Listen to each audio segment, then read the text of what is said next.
श्री गुरुभ्यो नमः। ओम सद्गुरु श्री रामानंद परब्रह्मणे नमः। ओम सद्गुरु श्री शिवानंद परब्रह्मणे नमः। ओम सद्गुरु श्री कृष्ण परमात्मने नमः। ओम सद्गुरु श्री शंकर भगवत्पादाचार्य नमः। ओम सद्गुरु श्री नित्यानंद परब्रह्मणे नमः। ओम सद्गुरु श्री व्यासव्यास भट्टारकाय नमः।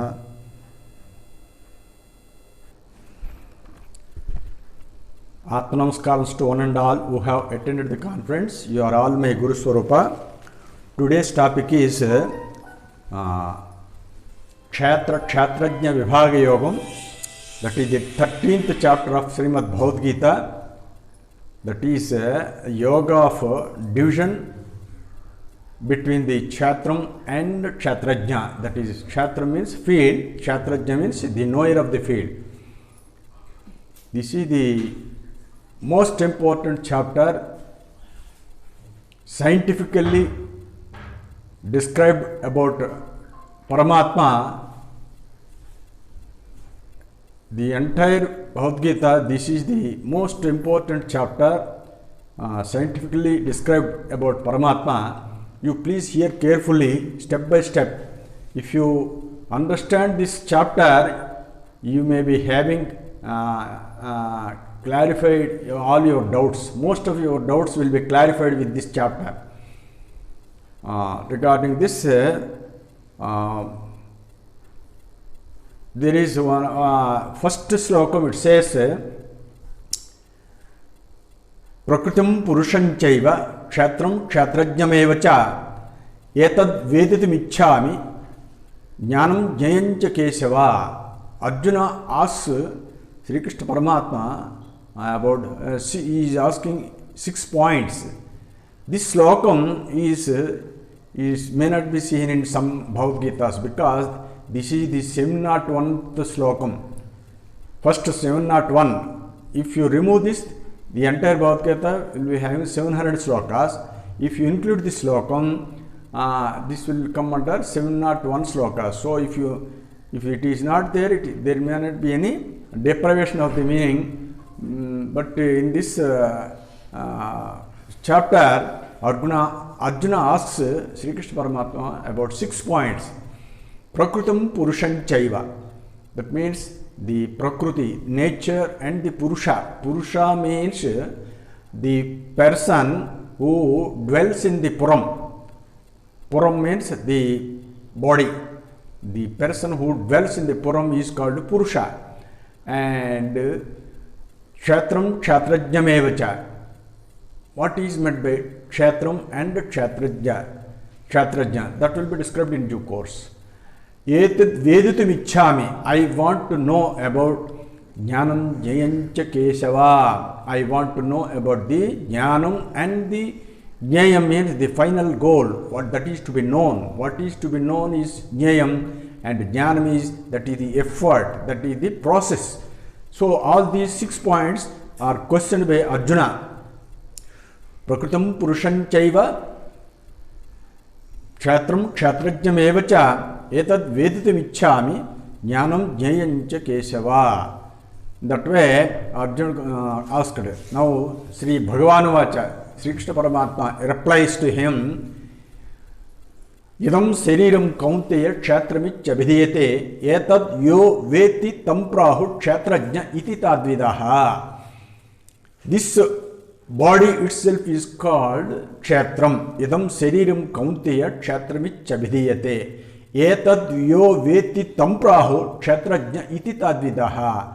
One who knows about this Kshatram or the field, the body, is called Kshatrajna. Jna means Jnanam. One who knows about this Kshatram, the field, is called Kshatrajna. Tadvidaha. The Jnana is already declared that the person who knows about the Kshatram is called Kshatrajna.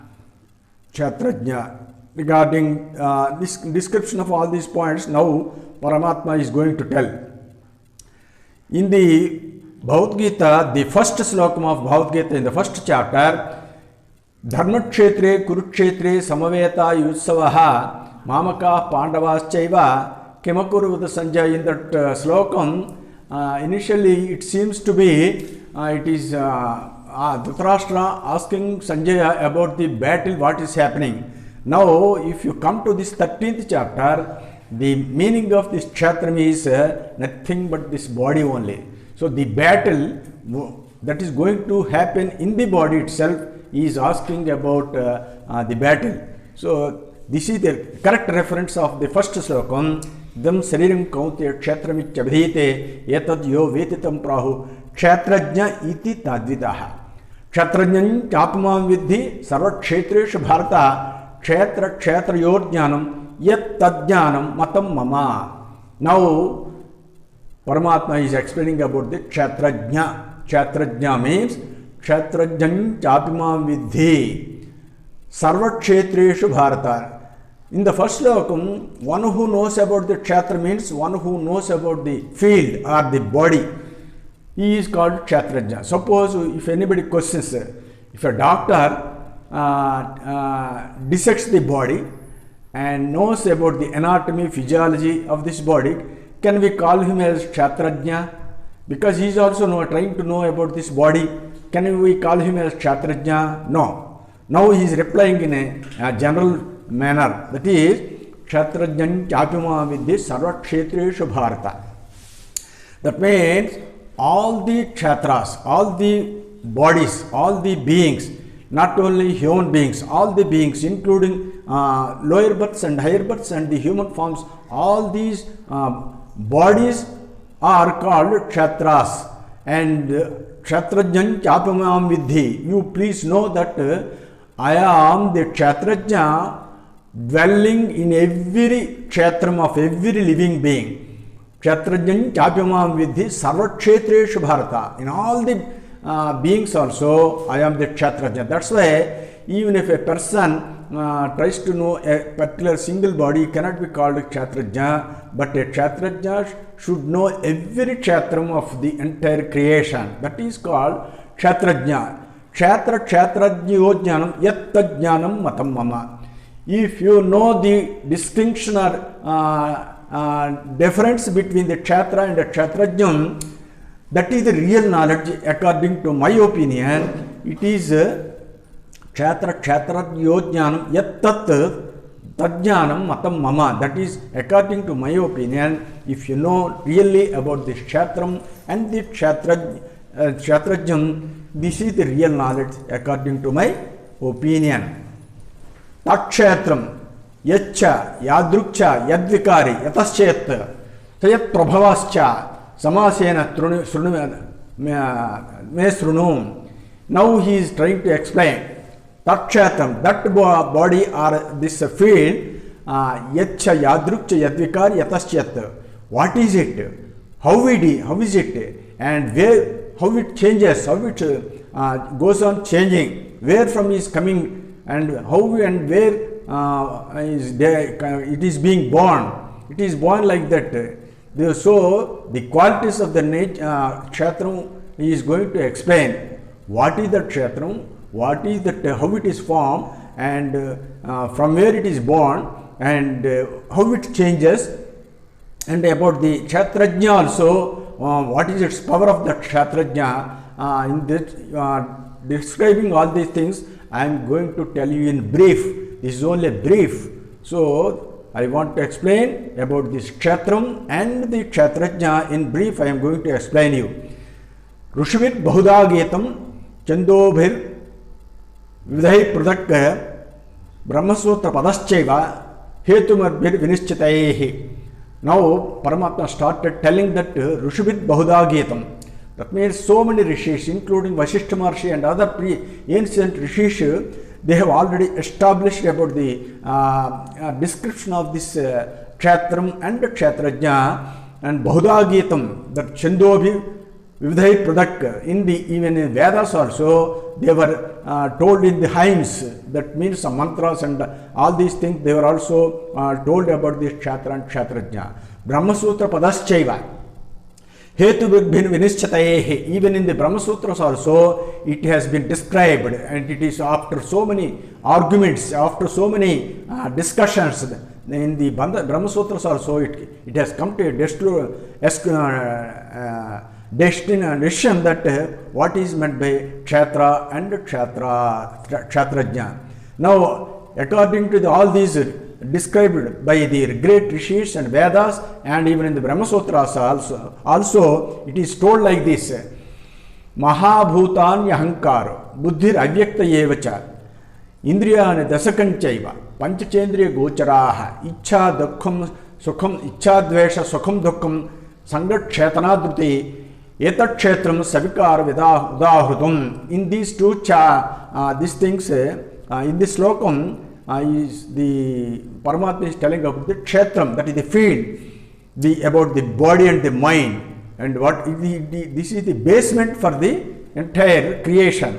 That is, the entire creation is ultimately stopped at this level, that is by forming it to bhutatvam. Now, what does it contain? This kshetram contains, Mahabhutanya hankara. Mahabhutas are there, there are 5 grand elements. They are either air, fire, water and earth. All these grand elements, ahankara, the egoism, ego, and Mahabhutanya hankara, buddhir avyaktamevacha. Buddhi means intellect. What we say, manobuddhi chitta hankaras. Among these antakranas, buddhi also will come under this kshetram. And avyaktamevacha, here avyakta means, that is mola prakriti. Mola prakriti means, in the 8th chapter it is told, avyakta vyaktya sarve prabhavatya haragame ratragame pralyante tatra avyakta samjake. In the 8th chapter it is told like that whatever the creation is coming into forth is coming from avyaktam, that is where there is an unmanifested avyaktam, that is also nature, that is the mola prakriti. From that prakriti only the tangible naked prakriti is coming out. So that is also the mola prakriti, that is which is not manifested, is also comes under this kshetram. Mahabhutanya hankaro buddhir avyaktamevacha indriyani dasakancheva. There are 5 jnanendriyas and 5 karmendriyas. Panchachendriya gocharaha. There are 5 sensory fields, that is shabda, sparsha, rupa, rasagandhas. So we need not explain the meanings of the shabdas. These are the well acquainted Vedic words. So we will tell like this only: shabda, sparsha, rupa, rasagandhas. And ichadvesham, that is hatred and desire. Sukham dukham, that is pleasure and the sorrow. And sanghas chetana dhruti, aggregating all these things, dhruti, and even this here dhruti means that is vrutti jnanam. Vrutti jnanam means the jnanam derived out of the mind, derived out of the present mind, is also called dhruti. There is another meaning in dhruti that will be explained in the 18th chapter, but in this 13th chapter, aggregating all these what all explained, combining all these things, Sangha Chetana Dhruti, Etat Kshetram Savikaram Udahartham. This is called Kshetram Savikaram Udahartham. This so always goes on changing. Say, Paramatma, the Kshetrajna, will never be changing. He is changeless, but the Kshetram goes on changing. So that's why this is Savikaram Udahartham. This body and the mind goes on changing. If you take food, it will be all right. But if you don't take food, it will become weakened. Both mind and the body will become weakened. So depending upon the food and the whatever the material you nourish to this kshetram, that will be goes on changing. So this kshetram is always subjected to change. Now I am going to tell about the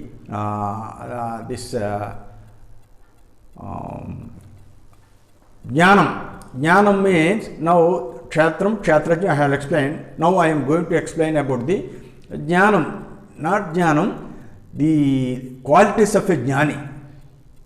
If anybody wants to know about God, should have these following these qualities. There are 20 qualities that is Paramatma is going to explain now. If anything is lacking, please think yourself and retrospect yourself what is lacking in you. Amanitvam, adambhitvam, ahimsa, kshantirajyamevacha.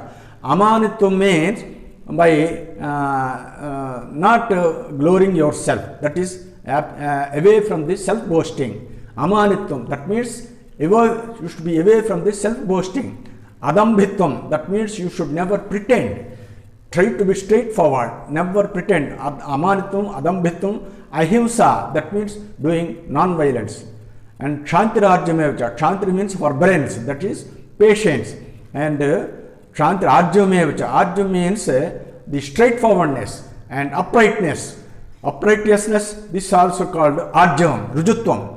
So these are the qualities. Amanitvam, adambhitvam, ahimsa, Kshantirajyamevacha, Acharyopasanam, Saucham, Sthiryam, Atmavinigraha. These are the another 4 qualities, very important qualities. Acharyopasanam, that means doing service to Guru. This is included. If any man wants to know about God, the jnani who is going to become a jnani should have follow these things. Acharyopasanam, he should do service to God. Service to God and Guru. Here service to Guru means there are so many services, but Atma Srushosha, Anga Srushosha, Sthana Srushosha, Bhava Srushosha, like that there are 4 types of Srushosha, doing service to Guru, to the body, to his mind and his surroundings and his clothes, like that there are so many Srushosha. But some people, some devotees may not be available within the vicinity of the Guru. So they will have to do service by mentally only. They will have to prostrate and surrender to Gurus. But when once you get initiated into this process of pranayama, you are always totally bound to Guru. Totally bound to Guru. Sariramardham pranancha sadgurubhyo nivedayet. You have to dedicate both mind, wealth and body, everything. Here, ultimately, why he is explaining about Guru Seva, unless you commit and surrender to Guru, you can never prosper further. Prosper further, because regarding God, if you want to do service to God, you don't know who is God, where is God, how is God, you don't know. But the man who has explained about God is in front of you. So he is the first and last person to surrender to him. He is the Guru. In Yogi Vyamana also he has explained like this. Janulu ni pada Narulu ni podamalo nenda jesananemi మంచివాడిని లెస్స నెంచనేమి గురు నొప్పించకు గురి తప్పకుండరా విశ్వదాభిరామ విడిరవేమ నరులు నీ పొడములో నింద చేసిననేమి. All these persons, whether they blame you, మంచివాడిని లెస్స నెంచనేమి, they may praise you. Rest of the Guru, other than Guru, rest of the people in the world, they may be praising you or they may be blaming you. But Guruni nopinchaga, without hurting the Guru, Guru tappakundara viswadabhirama viravema. That means you should never be deviated with your steadfast effort. You should have steadfast effort and keep your Guru always in your mind. That is the fundamental of a disciple. So some people after getting initiated think that I have got the secret of the sadhana and then I can do my own self. You can do, but always you should be in link with the Guru. There must be a connection between the Guru and the disciple, otherwise you can never prosper. That is the meaning of this Sariramardham pranancha sadgurubhyo nimeti. You have to dedicate everything. Dedication means not that the Guru is asking or aspiring for all these things. Just like the Paramatma is asking the mind of the Guru, the Guru also wants to know to have surrender of his mind only. When his mind is surrendered, naturally the rest of the things follow according to his mind. So Acharyopasanam Saucham. Saucham means till now we are going on telling about the Saucham, that is cleanliness. Cleanliness of what? Bhashyendra Nigraham and Antandra Nigraham, that is sensory control of external sensory control, that is Dhammam, and internal sensory control, that is Samam. Acharyopasanam, Saucham, Sthiryam, that is firmness. Whatever you decide, you should decide with firm decision, firmness, and Atma Vinigraham, and you should have self-control. So these are the qualities. Now coming to next slokam, he is going to tell Indriyadesha Vairagyam Anahankara Evacha Janma Mrityu Jara Vyadhi Dukkha Doshanu Darshanam. This is also very, very important about a sadhaka should follow. That is Indriyadesha Vairagyam. That means renunciation from the sensory objects. That is getting into the inner aspect of the mind and getting away from the external sensory objects. Indriyadesha Vairagyam, renunciating all these sensory objects, and Anahankara Evacha, being devoid of this egoism. Now the important point is Janma Mrityu Jara Vyadhi Dukkha Doshanu Darshanam. This is nobody is going to explain, but this is very, very important step. Janma Mrityu Jara Vyadhi. There are four things, you know. Janma means birth, Mrityu means death, Jara means old age, and Vyadhi means disease. Dukkha Doshanu Darshanam. Dukkha means sorrow, Dosha means ill effects. So all these evil and ill effects of these four aspects, you should know everything about these four things. Here some people may think that why do you do pray God? Why do you do sadhana when I am all the way, I am enjoying this worldly comforts, I am enjoying this world. What is the use of praying God? And why should we lose all these worldly comforts?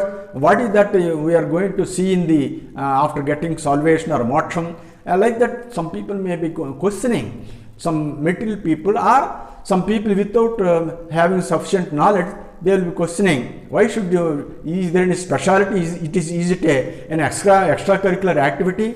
Is it a must for everybody? Like that, we should know. Janma Mrityu, what is Janma? Here, the getting birth, first of all, one should know, if you don't do any sadhana, after having got this human form, if you don't do this sadhana, you should know what is going to happen. You will definitely die. After death, you will definitely be born. Where you will be born, we don't know. But the great people have described, when once you lose this soul from this body, your soul will go to Chandralokam. Chandralokam, you know, the Chandralokam. From there, that Chandralokam, that soul will come to the rains, that is Meghalokam. That means that comes to Meghalokam. Then clouds. From the clouds, it will come into rain.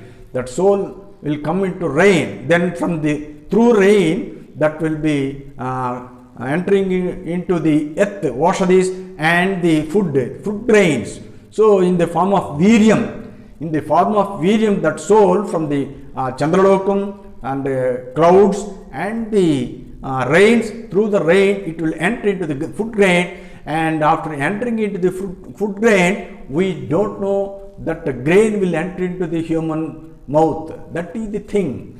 See, after getting the grain form, so many grains will be taken away by the birds.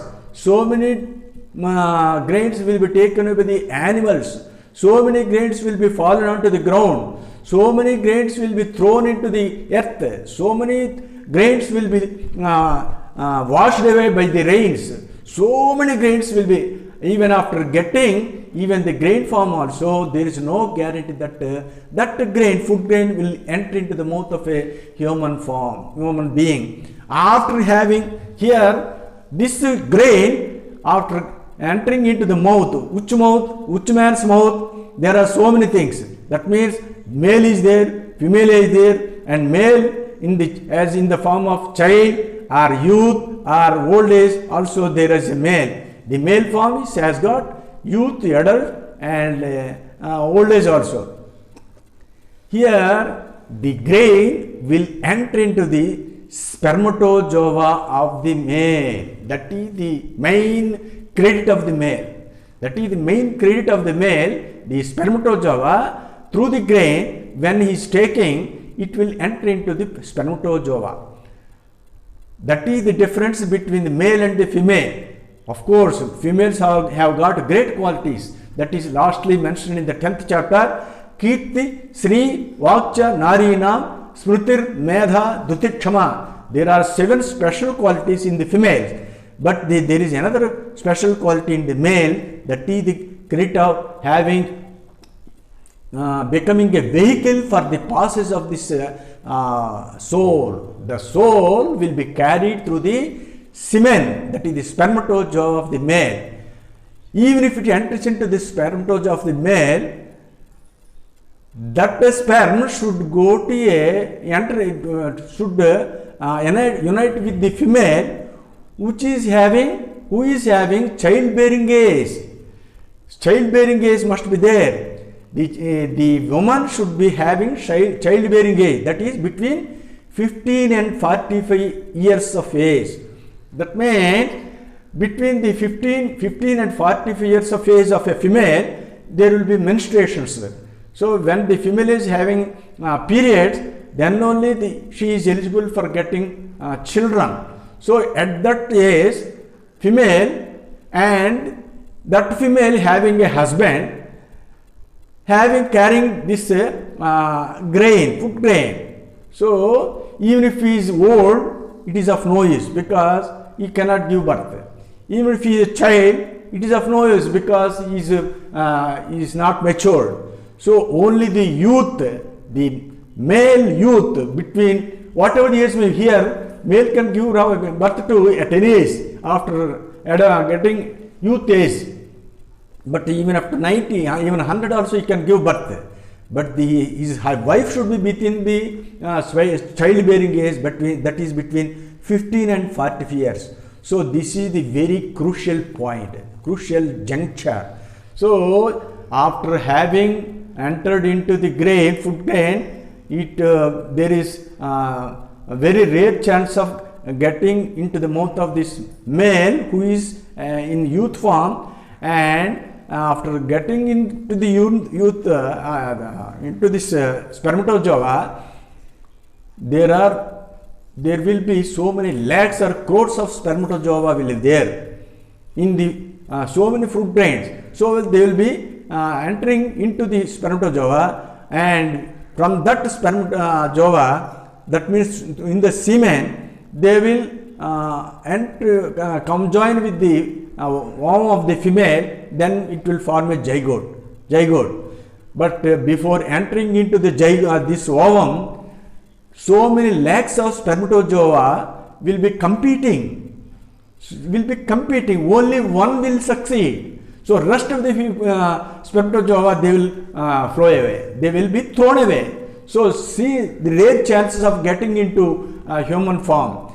So very rare chances, so many lakhs of spermatozoa, they will be thrown away. Only one will be competing. After entering into the ovum, that will form a zygote, and that will be grown, and we don't know that whether that zygote or will be grown as fetus, and there is a chance of getting stillbirth. That means some souls will die in the mother's womb itself. So that is also an obstacle. And some people, they will die during delivery also. They will die during delivery also. Even if the male gets foot pain, but he has stopped giving birth by controlling operations. Where is the use? So many chances. That's why in the olden days there was no family planning operations. Why? Because they used to give chances for the souls coming into him and give opportunity to be born again. That is the main theory behind it. In those olden days, there was no operations, there was no birth control. That is the theory, that is the jnana behind it. But due to the overburden of this crowd, we are supposed to do these operations. But whatever it may be, see the rare chance of getting this soul into a human form.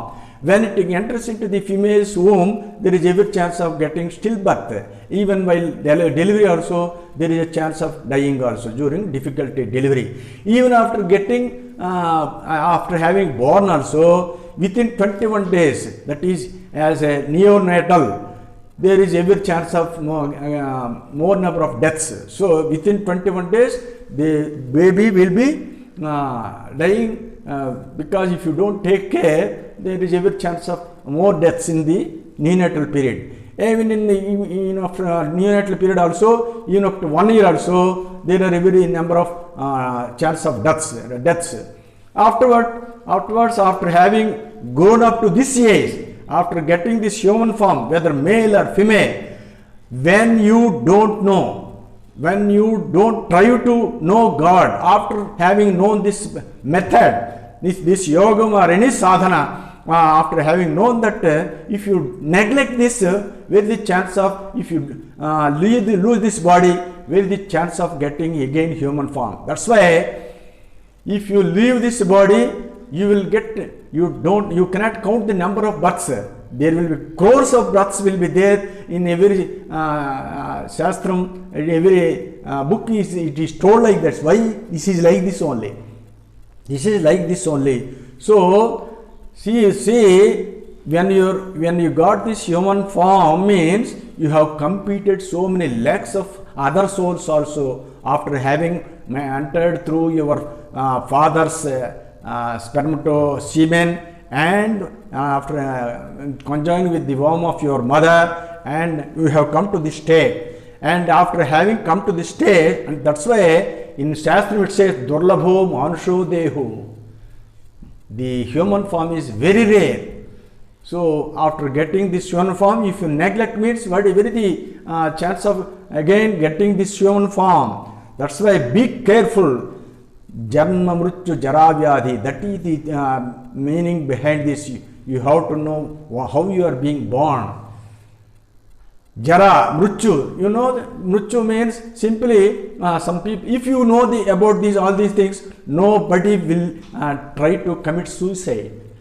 When anybody commits suicides, mean there is no chance of getting human form again. There may be, he may take so many lakhs of crores of births. But if you know this, you will be very careful. So that's why youth should know about the philosophy of this God. You should know.